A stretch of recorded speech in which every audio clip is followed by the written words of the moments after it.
नमस्कार प्यारी दोस्त, मैं राहुल पालीवाल आप सभी का स्वागत करता हूं आपके अपने परिवार रोजगार with अंकित में। उम्मीद है आप सभी स्वस्थ मस्त और बहुत अच्छे होंगे। तो कैसे हैं आप सभी दोस्त, जल्दी से एक बार मुझे बता दीजिए ताकि मैं इस क्लास को शुरू करूं बहुत अच्छे से। क्या आप सभी साथी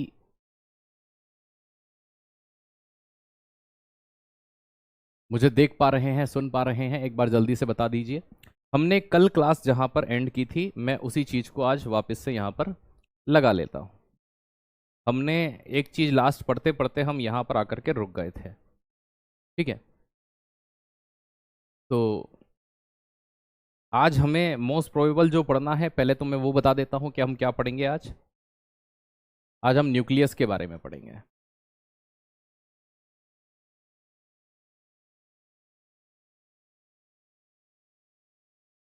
केंद्रक के बारे में पढ़ेंगे।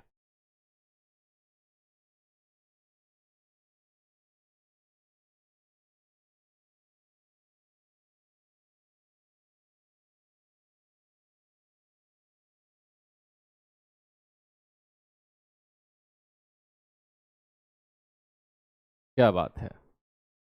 नमस्कार, नमस्ते नमस्ते। हमने देखो कल ये पढ़ा था, है ना, लवक के बारे में। अवर्णी लवक, वर्णी लवक, हरित लवक, इन सभी के बारे में हमने पढ़ना शुरू किया था। ये हम यहाँ पर प्रकाश संश्लेषण पढ़ना था और यहीं आकर के हम रुक गए थे, है ना। एक इमेज मैंने बनाई थी, ये भैया सन होता है, सूर्य होता है, ठीक है। सन भी लिख देंगे तो समझ में आ ही जाएगा आपको। सूर्य से क्या होता है, प्रकाश की किरणें आती हैं, सनलाइट आती है। भाई क्या आती है? सनलाइट आती है।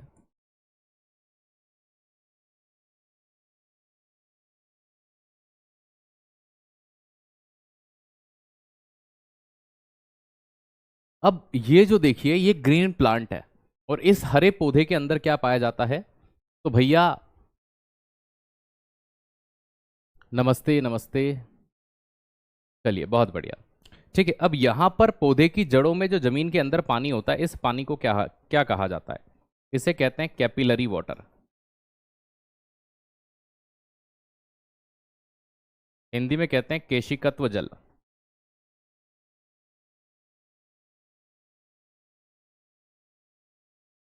क्या कहते हैं? केशिकत्व जल। अब देखो, ये पौधे के अंदर यहां पर एक टिश्यू होते हैं जिन्हें कहते हैं जाइलम टिश्यू।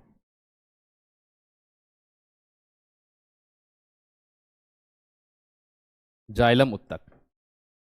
ये उत्तक क्या करता है? पौधे में पानी ऊपर पहुंचाता है। तो इस पौधे में पानी को ऊपर पहुंचाने का काम कौन कर रहा है? ये जाइलम उत्तक कर रहा है। अब हरे पौधे क्या करते हैं? बाहर वायुमंडल से CO2 भी ग्रहण करते हैं, कार्बन डाइऑक्साइड। और ये कार्बन डाइऑक्साइड पानी और सूर्य का प्रकाश मिला करके ये फूड बना लेते हैं। क्या बना लेते हैं? फूड बना लेते हैं भैया। अब ये फूड बन जाता है, ये ऊपर से वापस से पूरे पौधे में ऊपर और नीचे जड़ों तक सर्कुलेट होता है। ये काम कौन करता है? फ्लोएम करता है।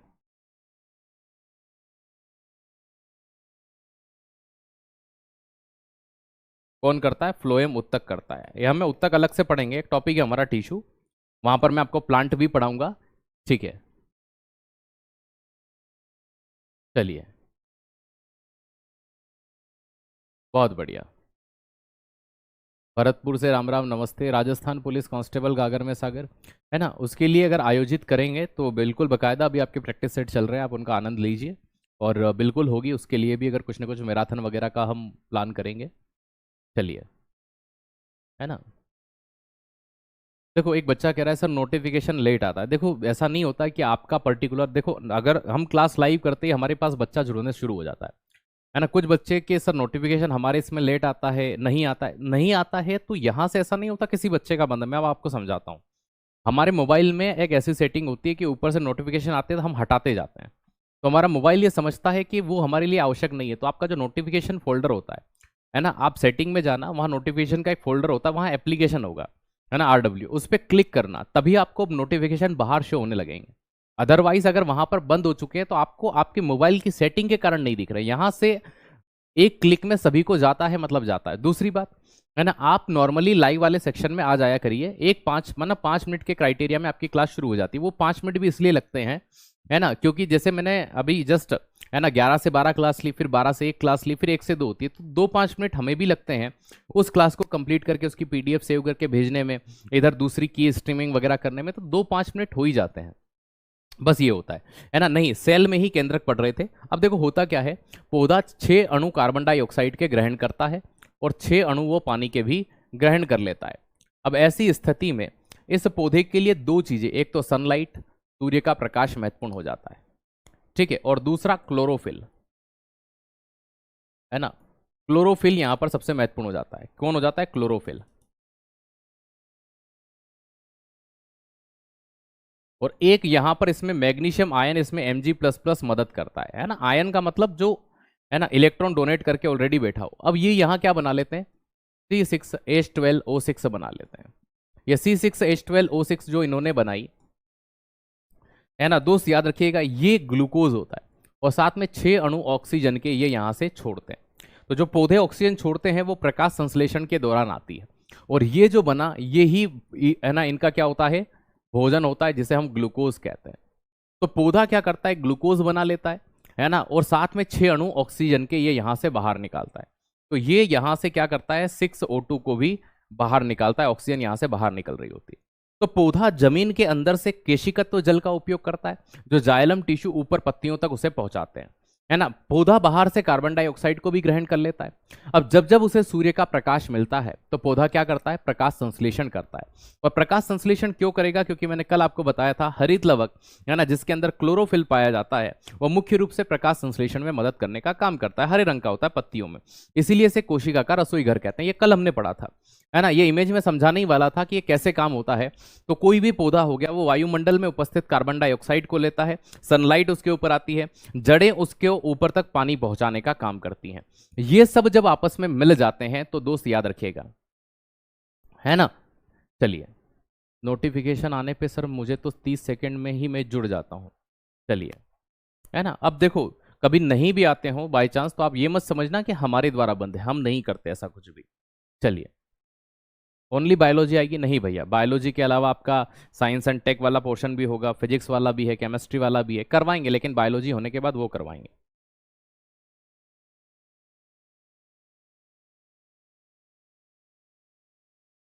क्या ये चीजें क्लियर हैं यहां तक?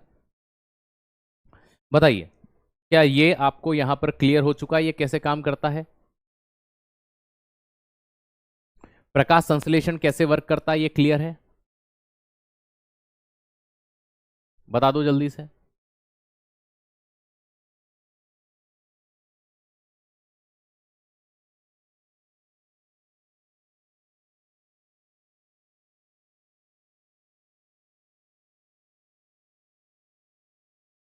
बहुत बढ़िया। अब हम यहां से पढ़ने की शुरुआत करते हैं। हमने सबको पढ़ लिया, अब हम यहां पर पढ़ेंगे केंद्रक के बारे में।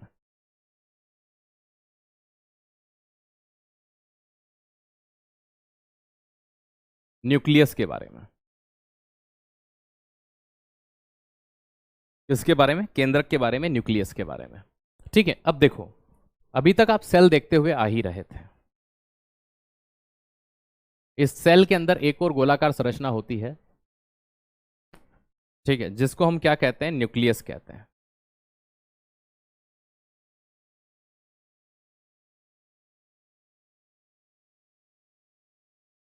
इसके चारों ओर जो झिल्ली होती है, मेम्ब्रेन होती है, जिससे सेपरेट होता है, उसे केंद्रक झिल्ली कहते हैं। क्या कहते हैं? केंद्रक झिल्ली कहते हैं। Nuclear membrane. तो केंद्रक झिल्ली के बारे में ऑलरेडी मैं पहले ही पढ़ा चुका हूं। इसके अंदर एक और गोलाकार संरचना पाई जाती है। क्या पाई जाती है? गोलाकार संरचना होती है इसके अंदर, इस तरह के, लेकिन जिसपे किसी और प्रकार की कोई मेम्ब्रेन नहीं होती। इस संरचना को केंद्रिका कहा जाता है।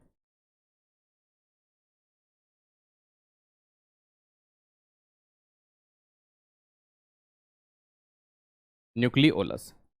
इसके अंदर गुण, है ना, गुणसूत्र का एक गुच्छा पाया जाता है,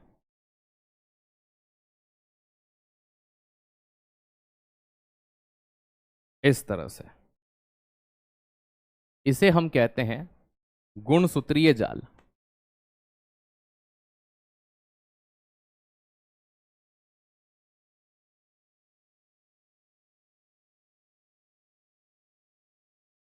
क्रोमेटिन नेटवर्क, ठीक है। और इसके अलावा इसके अंदर एक लिक्विड भरा होता है। क्या भरा होता है? लिक्विड भरा होता है।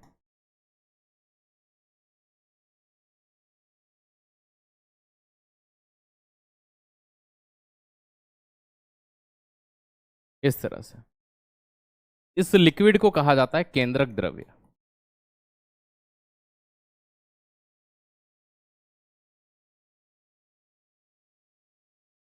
न्यूक्लियोप्लाज्म। तो देखो, हमें न्यूक्लियोप्लाज्म मतलब केंद्रक के अंदर पाया जाने वाला जो द्रव्य होता है उसे केंद्रक द्रव्य कहते हैं, ठीक है। केंद्रक झिल्ली के बारे में ऑलरेडी हम पढ़ चुके हैं। हमें अब जो यहां से पढ़ने की शुरुआत करनी है, हमें तीन चीज पढ़नी है। पहले पे ये पढ़ेंगे, दूसरे पर ये पढ़ेंगे, और तीसरे पर हम ये पढ़ेंगे, गुणसूत्रीय जाल। अब आपके माइंड में आ रहा होगा, सर डीएनए भी तो होता है, सर आरएनए भी तो होता है। डीएनए आरएनए आप सब गुणसूत्रीय जाल के अंदर पढ़ेंगे। किसके अंदर पढ़ेंगे? गुणसूत्रीय जाल के अंदर, ठीक है। तो आइए शुरुआत करते हैं हम केंद्रक के बारे में, न्यूक्लियस के बारे में। जब मैं आपसे बात करता हूं केंद्रक या न्यूक्लियस की, तो सबसे पहली चीज मेरे माइंड में यह आती है कि भैया इसकी खोज किसने की। सबसे पहला पॉइंट कि डिस्कवर्ड किसने किया, ठीक है। दूसरी चीज, इसके कुछ अन्य नाम है क्या?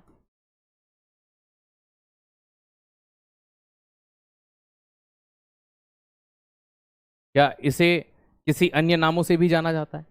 तो देखो, इसकी खोज का श्रेय तो आप सभी जानते हैं, रॉबर्ट ब्राउन ने 1831 में इसकी खोज की थी, है ना। जो नाम मैं बोलता हूं ना, उनको आप कमेंट सेक्शन में लिख दिया करिए, तो इससे आपको लिखने पर याद भी हो जाएगा, ठीक है। कब की थी? 1831-32 का जो समय था उस समय की थी, ठीक है।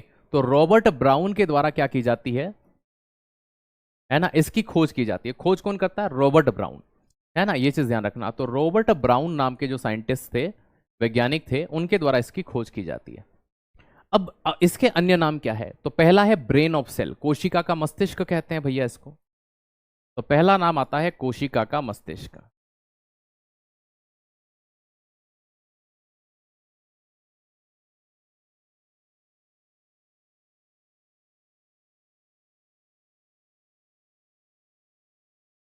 ठीक है। और क्या कहते हैं?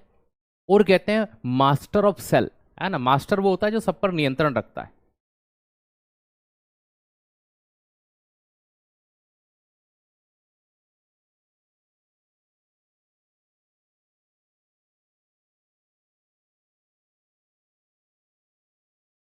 ठीक है। या ये भी कह सकते हैं कंट्रोलर ऑफ सेल,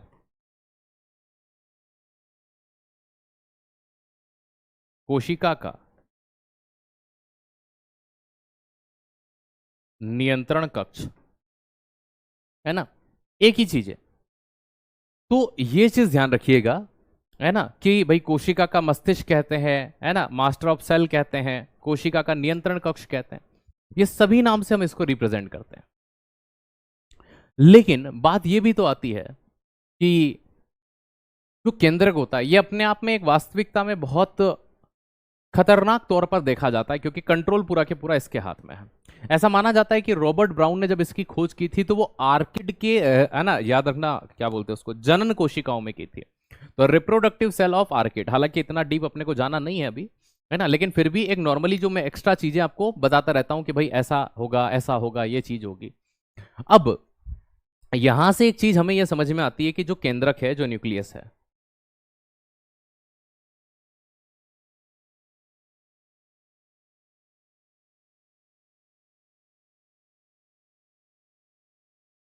है ना, इससे रिलेवेंट अभी और भी कुछ पॉइंट्स हैं।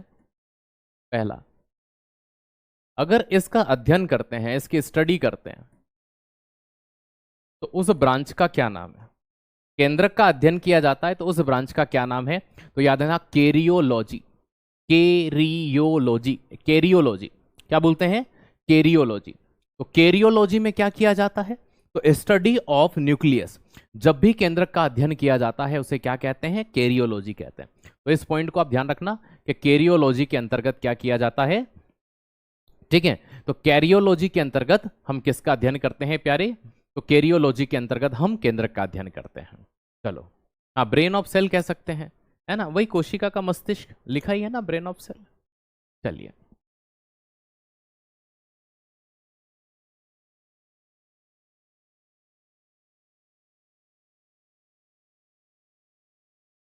क्या कहते हैं, कैरियोलॉजी कहते हैं। अब सबसे मेन चीज की केंद्रक क्या करता है, तो जो सेल डिवीजन होता है वो यहीं पर होता है। तो कोशिका विभाजन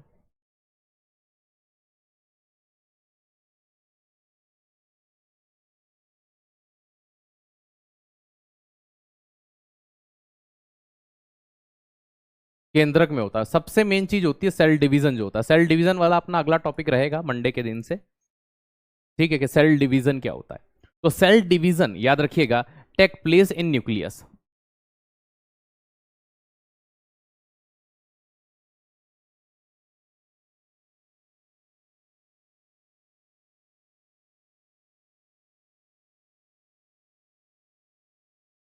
तो कोशिका विभाजन जो होता है वो कहां पर होता है, केंद्रक के अंदर देखने को हमें मिलता है, ठीक है। कहां देखने को मिलता है, केंद्रक के अंदर। अब जब हम केंद्रक झिल्ली के बारे में पढ़ लिए, केंद्रक में पाया जाने वाला द्रव केंद्रक द्रव्य होता है। अब दूसरी चीज निकल करके ये आती है कि इसके अंदर एक पाई जाती है केंद्रिका। क्या पाई जाती है, केंद्रिका, है ना। अभी हमने कहा था कि पहले हम इसके बारे में पढ़ेंगे, केंद्रक के बारे में हमने लगभग सारा पढ़ लिया। सेल डिवीजन अपने आप में टॉपिक है। अब हम पढ़ते हैं केंद्रिका के बारे में, न्यूक्लियस के बारे में, ठीक है। किसके बारे में, न्यूक्लियोलस के बारे में। तो आइए हम यहां पर अब बात कर लेते हैं किसकी, केंद्रिका की।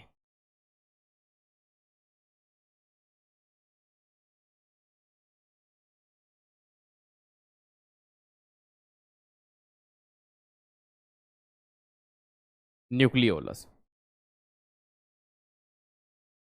सबसे पहली चीज वही आती है कि खोज किसने की,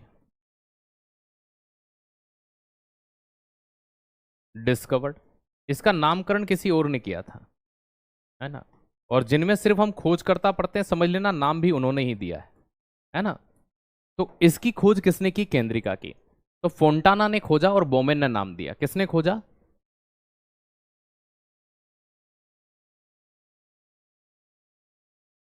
फोंटाना ने खोजा, ठीक है, और बोमेन ने नाम दिया। लेकिन ये जो केंद्रिका होती है ना,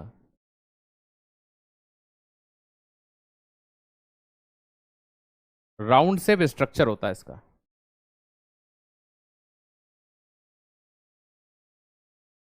ये गोलाकार संरचना है, ठीक है। लेकिन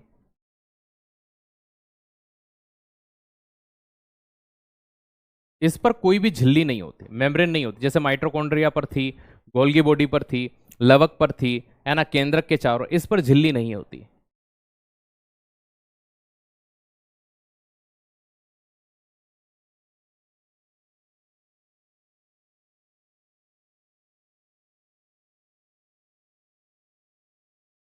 membrane not found outer layer,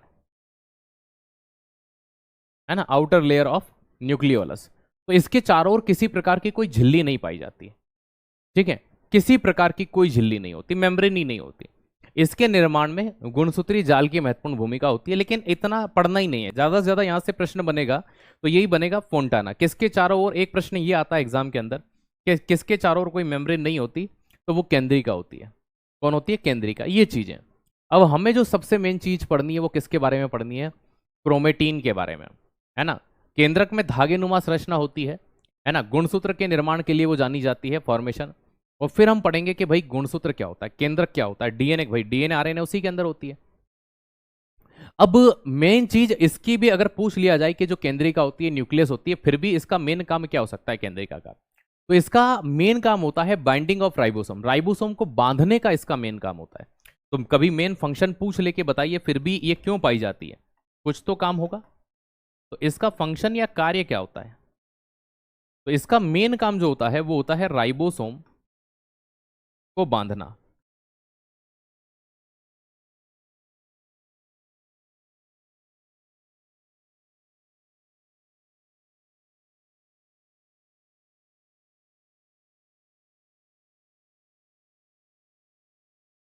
तो बाइंडिंग ऑफ राइबोसोम, राइबोसोम को बांधने के लिए ये जानी जाती है, ठीक है। तो ये चीज समझी हमने। अब हम बात कर रहे थे न्यूक्लियस के बारे में, केंद्रक के बारे में। तो केंद्रक के चारों ओर तो झिल्ली होती है ना, ये तो हम जानते हैं। लेकिन अगर हम केंद्रक को यहां पर गौर से देखें, समझें, समझने का प्रयास करें, भाई राइबोसोम के बारे में हम ऑलरेडी पढ़ चुके हैं, लेकिन अगर यहां से एक चीज निकल करके आती है कि भाई ये जो एंडोप्लाज्मिक क्या है, क्रोमेटिन नेटवर्क है, गुणसूत्रीय जाल है। अगर हम इस गुणसूत्रीय जाल की बात करें, क्रोमेटिन की बात करें, तो हर व्यक्ति के अंदर गुणसूत्र की संख्या निर्धारित होती है कि हाँ सर होती है। ठीक है, तो आइए, है ना, अब हम यहां पर देखो, हमने इसके बारे में पढ़ा, केंद्रक के बारे में, केंद्रिका के बारे में, अब गुणसूत्रीय जाल के बारे में पढ़ेंगे। नंबर थर्ड,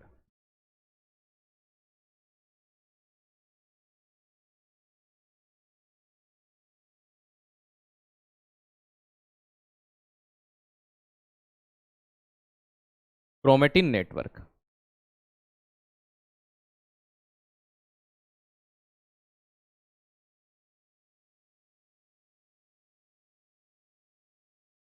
गुणसूत्रीय जाल, हम क्रोमेटिन नेटवर्क की बात करते हैं, गुणसूत्रीय जाल की बात करते हैं। सबसे पहला बिंदु, ठीक है, कैसी होती है, थ्रेड लाइक स्ट्रक्चर, है ना, याद रखना।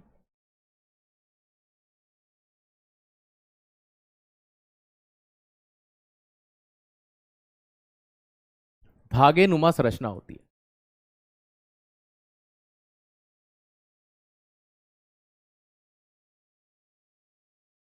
ठीक है, ये एक्चुअल में कैसा होता है, ये गुणसूत्र का फॉर्मेशन, निर्माण करती है, एक्चुअल में गुणसूत्र का ही गुच्छा होता है, गुणसूत्रीय जाल होता है ये। तो हम कह सकते हैं फॉर्मेशन ऑफ क्रोमोसोम, ये गुणसूत्र का निर्माण करती है।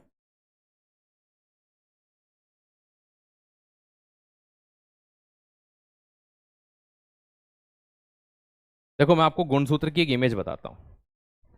ठीक है, आप अगर कभी गुणसूत्र को गौर से देखें तो आपको गुणसूत्र ऐसा दिखाई देता है, इस तरह से, ये क्रोमोसोम है, गुणसूत्र है। अब इस गुणसूत्र की एक संरचना को मैं आपको और बड़े फॉर्म में, इस, है ना, ये कैसी दिखती है अंदर से, इस एक संरचना को भी अगर हम देखें तो ये कैसी दिखाई देती है।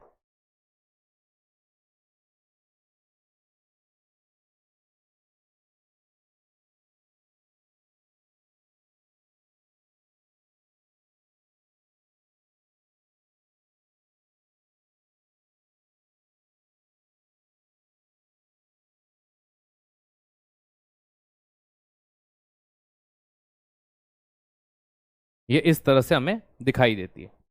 ये बीच वाला जो भाग है इसे सेंट्रोमियर कहते हैं।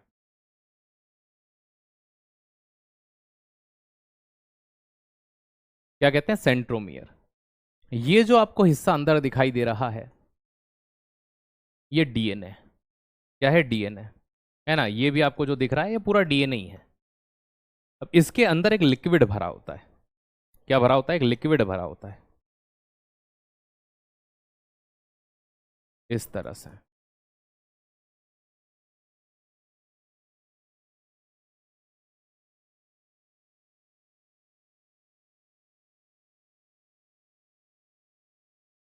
इस लिक्विड को क्या कहा जाता है, तो दोस्त याद रखना, इस लिक्विड को मैट्रिक्स कहा जाता है।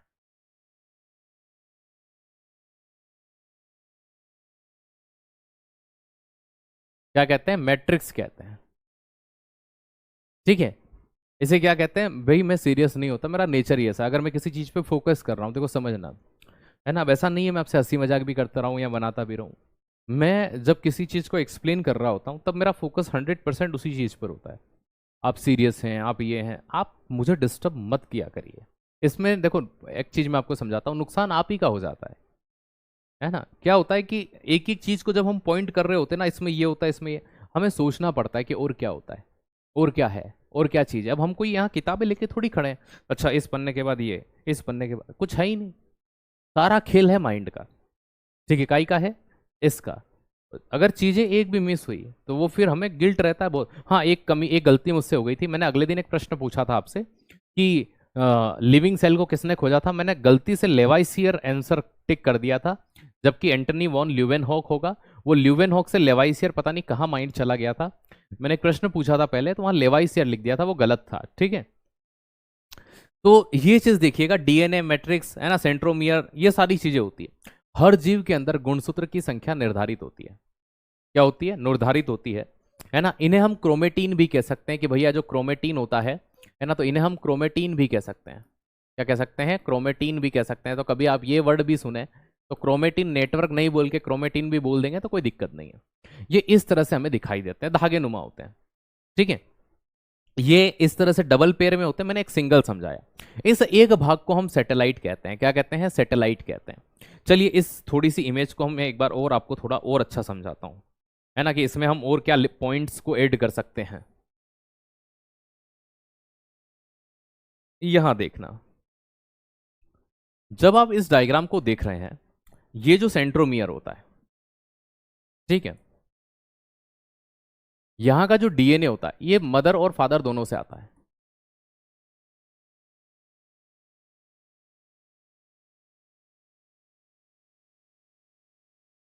माता पिता दोनों से, ठीक है।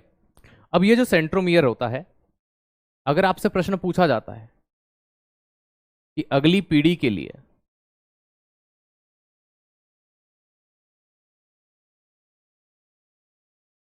दो भागों में कौन टूटता है,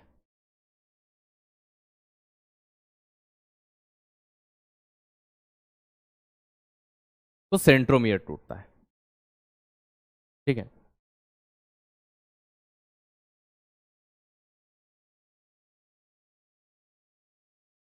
centromere dividing into two parts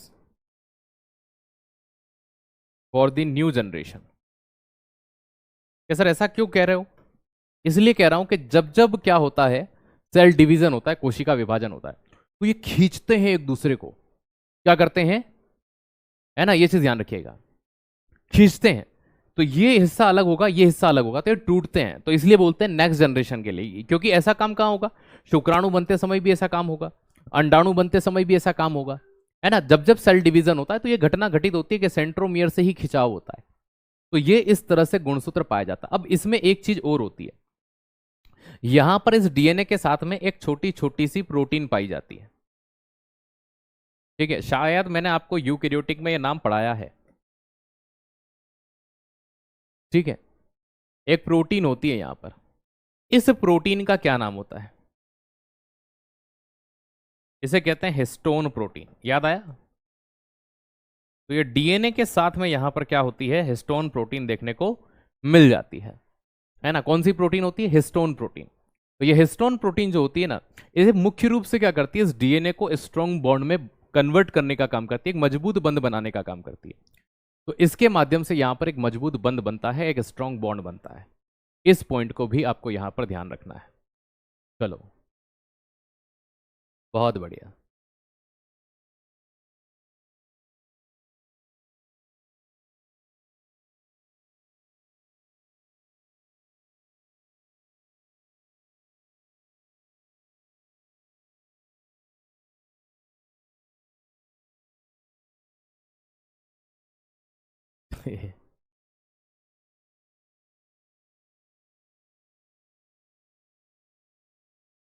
मजा आ जाता है आपसे पढ़कर, बहुत अच्छी बात है। नहीं, यूकैरियोटिक कोशिका में पाई जाती है, प्रोकैरियोटिक में नहीं होता हिस्टोन प्रोटीन, प्रोकैरियोटिक के अंदर नहीं पाया जाता, ठीक है।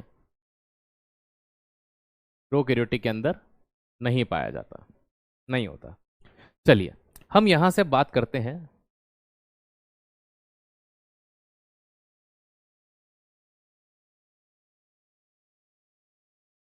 अभी हमने ये देखा, केंद्रक पढ़ रहे थे, अब हम यहां पर पढ़ते हैं डीएनए के बारे में, कि डीएनए क्या होता है।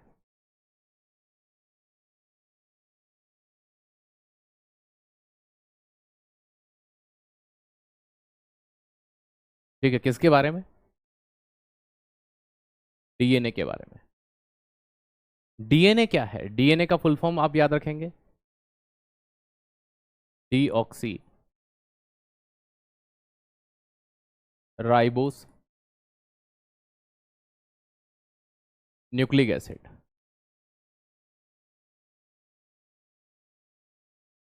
डीऑक्सी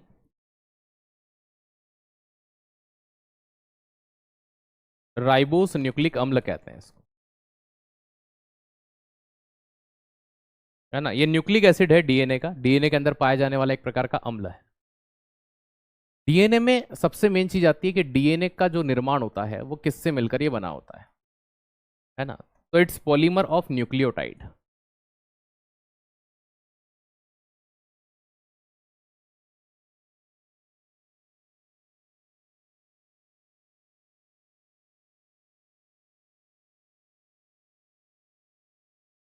ये न्यूक्लियोटाइड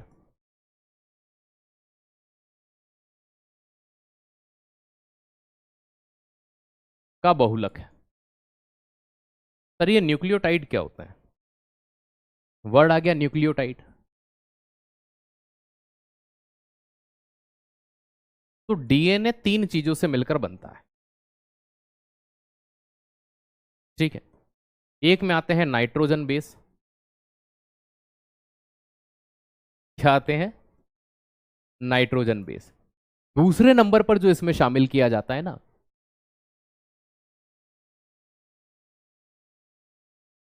ठीक है, ओनली समझा रहे हैं इनकी भाषा। देखो बेटा, डायग्राम तो सिर्फ आपको समझाने के लिए कि कहाँ कौन होता है। आप हर बार डायग्राम से ये मत सोचो कि डायग्राम में जो जो चीजें हैं वो लिखवाइए, है ना। गुणसूत्र में मैट्रिक्स होता है, गुणसूत्र में डीएनए होता है। भाई इस डीएनए होता है, सेंट्रोमियर के बारे में एक लाइन थी मैंने लिख दी। अब डीएनए के बारे में हम अलग से पढ़ ही तो रहे हैं। इसके अंदर आरएनए भी होता है, तो आरएनए के बारे में अलग से पढ़ेंगे। तो इमेज आपको ये बताने के लिए होती है कि इमेज के अंदर क्या होता है ना। आप हमेशा उल्टा मत समझा करिए कि इमेज में ये चीज इनके बारे में तो बताया नहीं, उन्हीं के बारे में तो पढ़ रहे हैं। हिस्टोन प्रोटीन पाई जाती है भाई, इसमें बस इतना ही है कि हिस्टोन प्रोटीन होती है। इसके बारे में डिटेलिंग से कोई पढ़ने की, जिस चीज की आवश्यकता है वो डीएनए है, वो मैं ऑलरेडी आपको डिस्कस कर रहा हूँ। उसके बाद में आरएनए होगा, वो मैं डिस्कस कर रहा हूँ, है ना। तो आप ये सोचते हैं कि इमेज में जितने नाम लिखे हैं सबको एक एक करके पढ़ाओ, नहीं भाई, ये पढ़ने का तरीका नहीं है। पढ़ने का तरीका ये है। अब डीएनए जो होता है डीऑक्सी राइबोन्यूक्लिक अम्ल होता है ना। इट्स पॉलीमर ऑफ न्यूक्लियोटाइड, ये न्यूक्लियोटाइड का बहुलक है। नाइट्रोजन बेस होते हैं, फिर होती है इसमें पेंटोज शुगर। क्या होती है? Pentose sugar. और एक होता है इसमें फॉस्फेट ग्रुप, है ना। चलो, तो ये क्या हो गया? नाइट्रोजन क्षार बोलते हैं इसको हिंदी में।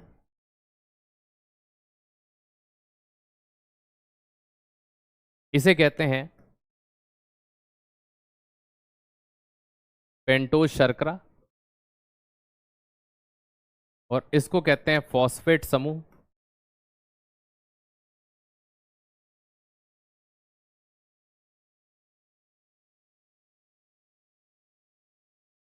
अब देखो, नाइट्रोजिनस बेस, पेंटोज शर्करा और फॉस्फेट समूह, इन तीनों को एक साथ क्या कहते हैं? न्यूक्लियोटाइड कहते हैं। एक और होता है जिसे हम न्यूक्लियोसाइड कहते हैं। क्या कहते हैं? न्यूक्लियोसाइड।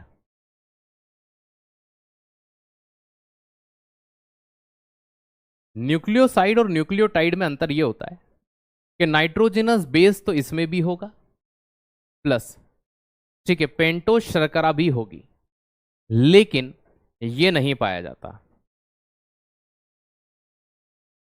समझ में आया? फॉस्फेट ग्रुप नहीं होगा। तो कभी भी पूछा जाए कि न्यूक्लियोसाइड किसका बना होता है, तो नाइट्रोजनस बेस और पेंटोज शर्करा से मिलकर के क्या बनता है ना। डीएनए किसका बना होता है? तो डीएनए न्यूक्लियोटाइड का बना होता है। किसका बना होता है? न्यूक्लियोटाइड। नाइट्रोजन क्षार, पेंटोज शर्करा और फॉस्फेट समूह इसमें आते हैं, ठीक है। ठीक है, ये चीज आपने बेसिक से यहां पर समझी, जानी और इस चीज को ऑब्जर्व किया, ठीक है।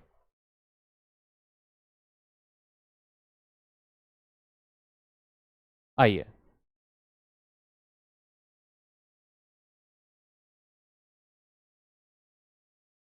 ओके। तो ये nucleotide, nitrogenous base, pentose sugar, phosphate समूह, ये तीनों मिलकर के न्यूक्लियोटाइड बनाता है।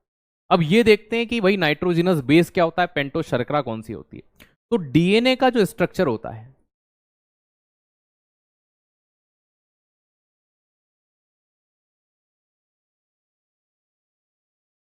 डीएनए की जो संरचना होती है,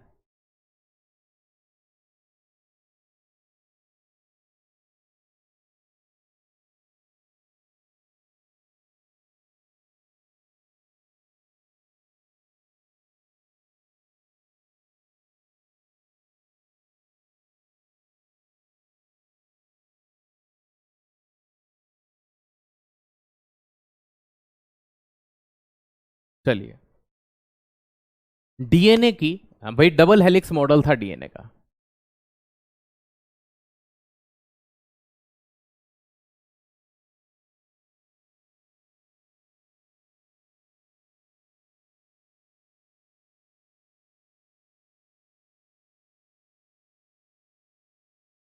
तो डीएनए का डबल हेलिक्स मॉडल किसने दिया था?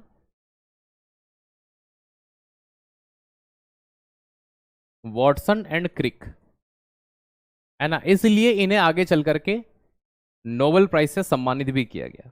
आप चाहें तो उस मॉडल को मैं यहां बनाकर बता सकता हूं कि ये कैसा दिखता है।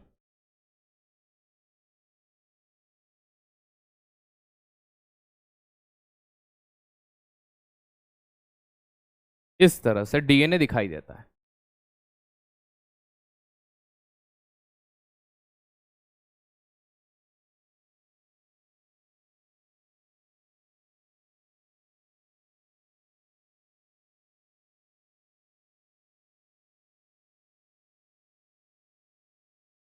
चलिए, यहां देखना। अब डीएनए का डबल हेलिक्स मॉडल तो आ गया, इसमें नंबर एक पर आता है नाइट्रोजनस बेस।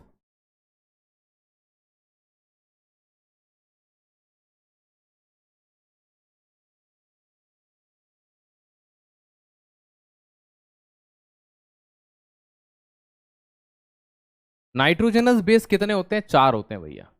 आप एक ट्रिक याद रखना, एटीजीसी,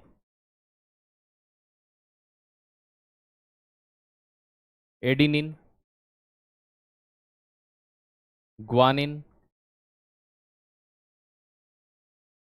थाइमीन और साइटोसिन। एडिनिन हमेशा जो होता है वो थाइमीन के साथ, और ग्वानिन हमेशा जो होता है वो साइटोसिन के साथ पाया जाता है। ऑलवेज, कभी भी देख लेना, एडिनिन हमेशा थाइमीन के साथ और ग्वानिन हमेशा साइटोसिन के साथ। बस अंतर ये होता है इनमें कि यहां पर डबल हाइड्रोजन बॉन्ड है, ठीक है, द्विक हाइड्रोजन बंध। और ग्वानिन और साइटोसिन के अंदर ट्रिपल हाइड्रोजन बॉन्ड है।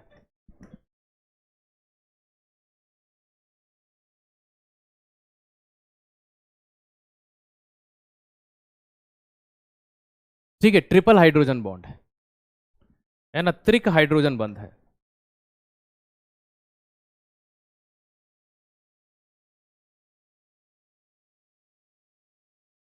अब यहां देखो, जहां जहां पर डबल बॉन्ड बने थे, भाई ए टी, ट्रिपल है तो G C, A T G C, A T G C, A T G C, A T G C, इस तरह से बॉन्डिंग चलती है। Adenine thymine guanine cytosine, adenine thymine guanine cytosine, adenine thymine guanine cytosine. ठीक है, तो discover किसने कर दिया? वॉटसन एंड क्रिक ने कर दिया। ठीक है, तो वॉटसन और क्रिक के द्वारा ये डिस्कवर किए जाते हैं। ठीक है, अब प्यारे दोस्त, डीएनए की जो संरचना होती है वो डबल हेलिक्स मॉडल, ये जो आपको दिख रहा है डबल हेलिक्स, दो छल्ले दिखते हैं, एक ऐसा एक उधर से ऐसा। तो ये मॉडल देने का काम किसने किया? वॉटसन क्रिक ने 1953 के आसपास, है ना। पहली चीज आती है कि हमने बना कि तीन चीजों से, भाई न्यूक्लियोटाइड का बना हुआ है तो नाइट्रोजन बेस। अब दूसरी चीज ये आती है कि जो डीएनए होता है, कभी आप इसको गौर से देखिएगा यहां पर, ठीक है, इसको गौर से देखना। ये जो डीएनए है, हमने अभी पढ़ा कि न्यूक्लियोटाइड का बना होता है, लेकिन इसका पूर्ण रूप देखिए आप अभी।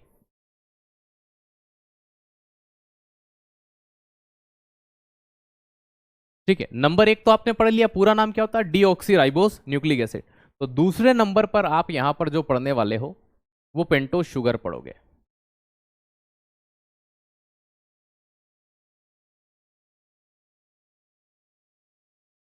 पेंटोज शर्करा, ठीक है। और नंबर तीन पर जो आप यहां पर पढ़ोगे वो फॉस्फेट ग्रुप पढ़ोगे।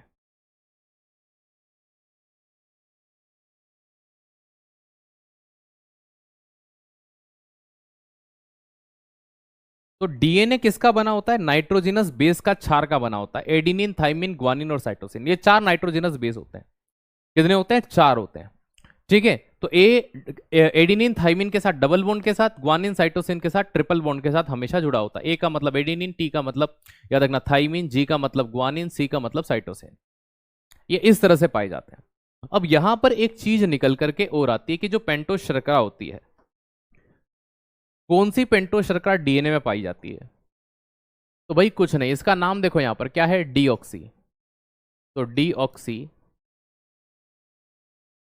राइबोस पेंटोस शुगर होती है।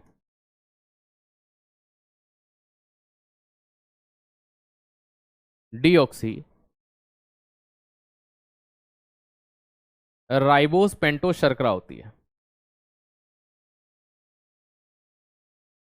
तो डीऑक्सी राइबोस पेंटोस शर्करा इसके अंदर देखने को मिलती है। जो फॉस्फेट समूह होता है ना, ये डीएनए को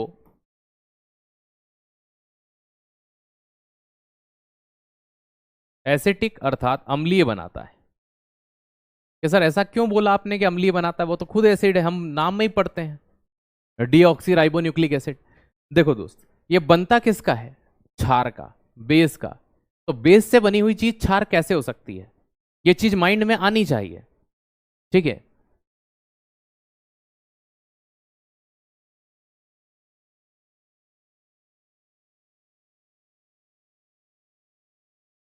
ओके। तो ये चीज यहां पर देखिएगा कि पेंटोस शर्करा डीऑक्सी राइबोस पेंटोस शर्करा होती है इसके अंदर, है ना। और फॉस्फेट समूह डीएनए को कैसा बनाता है? एसिटिक इन नेचर, अम्लीय प्रवृत्ति का बनाने का काम कौन करता है? डीएनए। जब आपने डीएनए को यहां पढ़ लिया और इतनी चीज ही डीएनए के बारे में थी, अब एक वर्ड आता है डीएनए फिंगरप्रिंटिंग। क्या आती है? डीएनए फिंगरप्रिंटिंग आता है। तो पहले डीएनए की बात कर लेते हैं।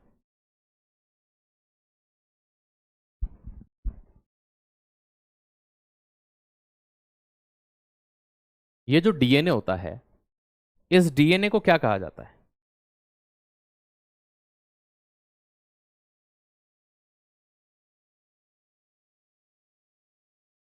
इसे ब्लूप्रिंट कहते हैं। ये क्यों कहते हैं? क्योंकि जो बच्चा होता है,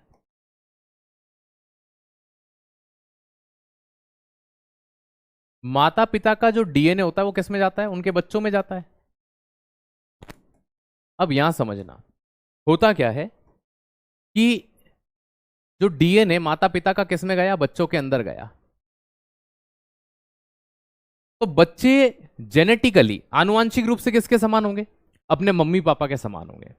अब ये चीज देखना कि बच्चे अपने माता पिता के समान होने चाहिए, क्योंकि 50% डीएनए मम्मी से और 50% डीएनए किससे आता है? पापा से आता है। तो देखो, आप मकान बनवाते हो, देखो यहां दो तीन चीजें आती हैं। आप एक वर्ड बोलते हो कार्बन कॉपी। कार्बन कॉपी का मतलब ये होता है हू बहू, कोई अंतर नहीं, लक्षण भी पिताजी जैसे, दिखता भी पिताजी जैसा, हाइट भी पिताजी जैसी, तो उसे कहेंगे कार्बन कॉपी। कोई अंतर ही ना हो तो कार्बन कॉपी होता है। लेकिन ऐसा तो होता ही नहीं है कि कार्बन कॉपी हो, है ना। लाखों में कोई एक हो सकता है कि जो बिल्कुल हूबहू दिखता हो, बात भी वैसी करता हो। नेचर में थोड़ा बहुत कहीं ना कहीं तो अंतर होता ही है।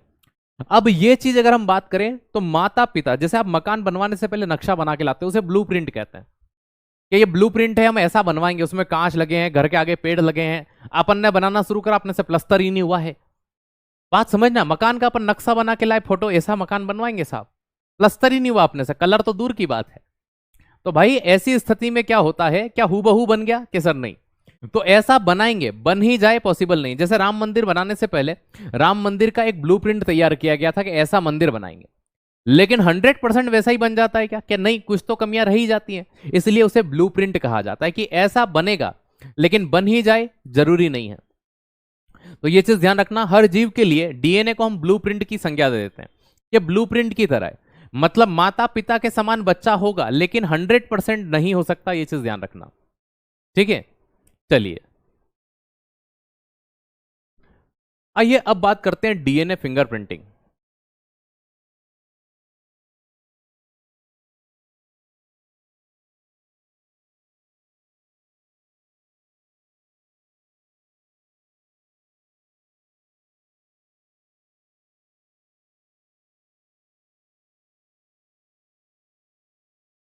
डीएनए फिंगरप्रिंटिंग की अगर मैं आपसे बात करूं तो देखो, सबसे पहले बच्चा जैसे ही मैं ये वर्ड बोलता हूं तो वो इस फिंगरप्रिंट को समझता है। इस फिंगरप्रिंट का, इससे ये सिर्फ फिंगरप्रिंट है, डीएनए फिंगरप्रिंट नहीं है, ये सिर्फ फिंगरप्रिंट है। डीएनए का फिंगरप्रिंट क्या होता है? देखो, सबसे पहले इसका विकास अगर किसी ने किया, इसको डेवलप अगर किसी ने किया,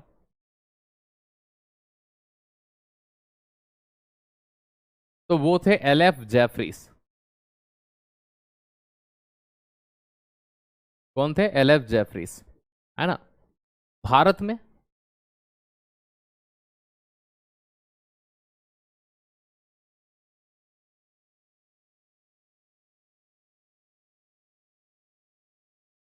प्रोफेसर लालजी। ठीक है। भारत में नेशनल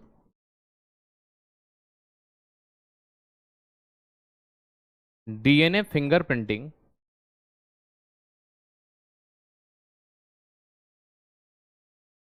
की जो लैब है ना, डीएनए फिंगरप्रिंटिंग की राष्ट्रीय प्रयोगशाला कहां पर है? हैदराबाद में। अब इसको समझो, मैं आपको क्या समझाना चाह रहा हूं। ठीक है।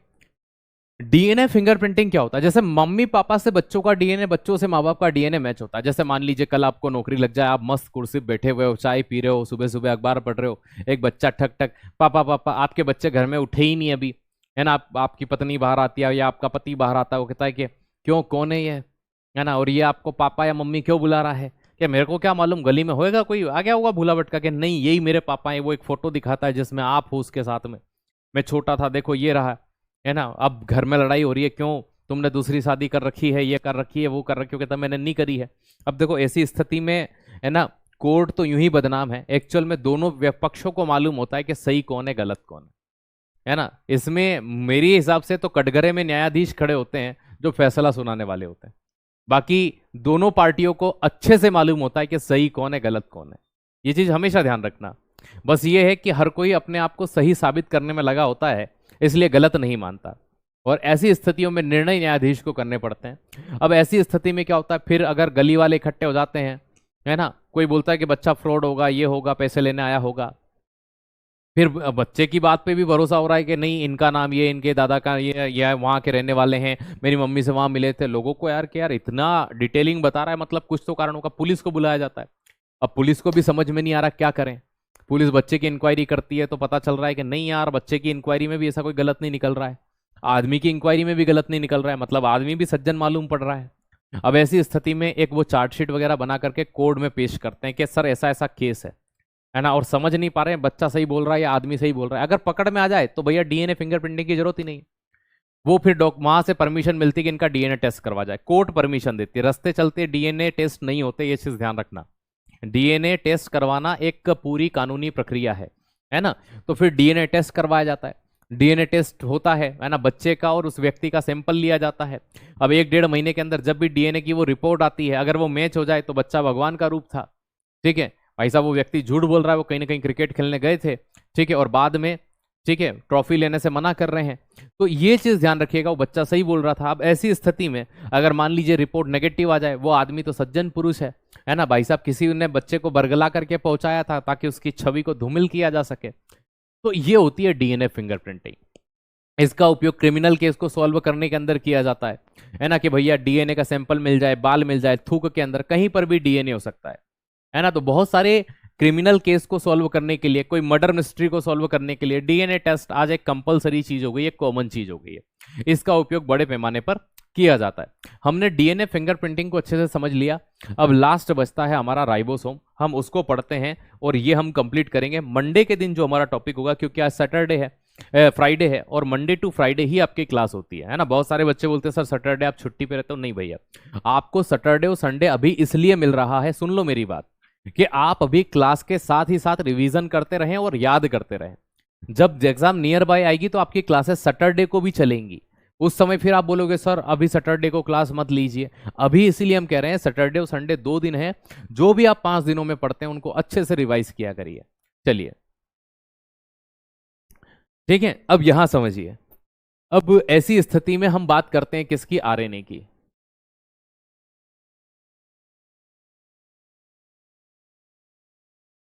आरएनए की बात करते हैं तो राइबोस न्यूक्लिक एसिड होता है।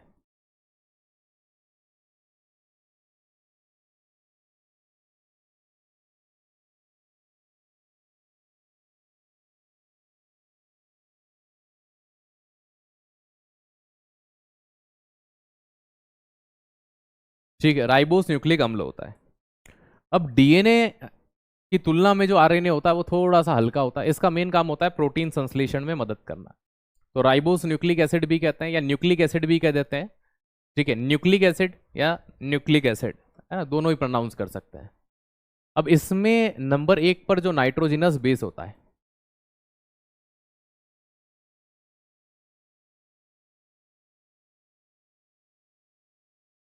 नाइट्रोजन क्षार होता है। बाकी सब सेम होगा। थाइमिन के स्थान पर क्या आ जाता है? यूरेसिल।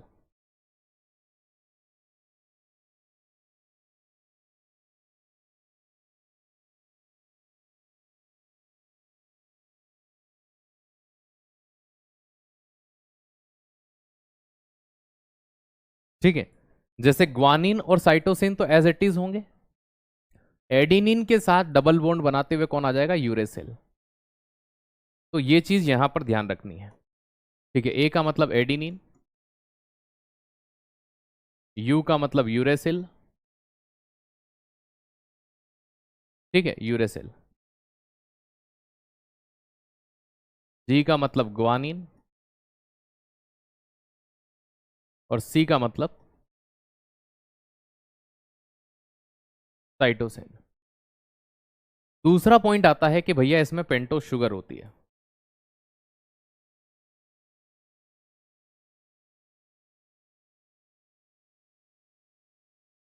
पेंटोस शर्करा।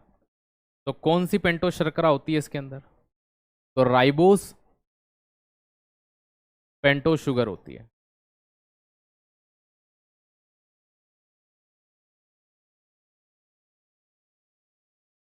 कौन सी होती है?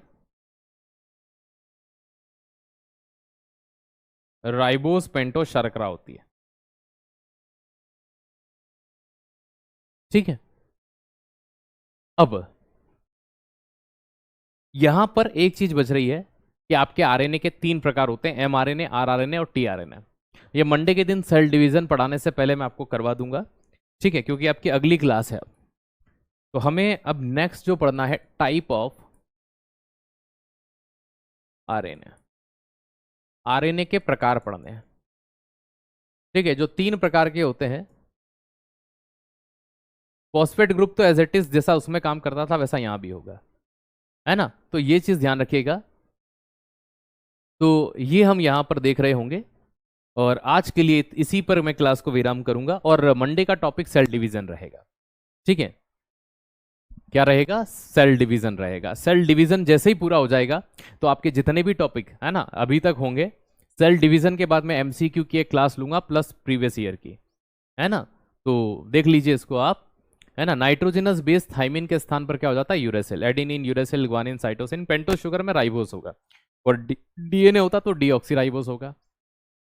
चलिए, अब मिलेंगे हम मंडे के दिन। तब तक के लिए आप सभी स्वस्थ रहें, अच्छे रहें, मस्त रहें और शानदार तरीके से रिवीजन करते रहें, पढ़ते रहें। धन्यवाद।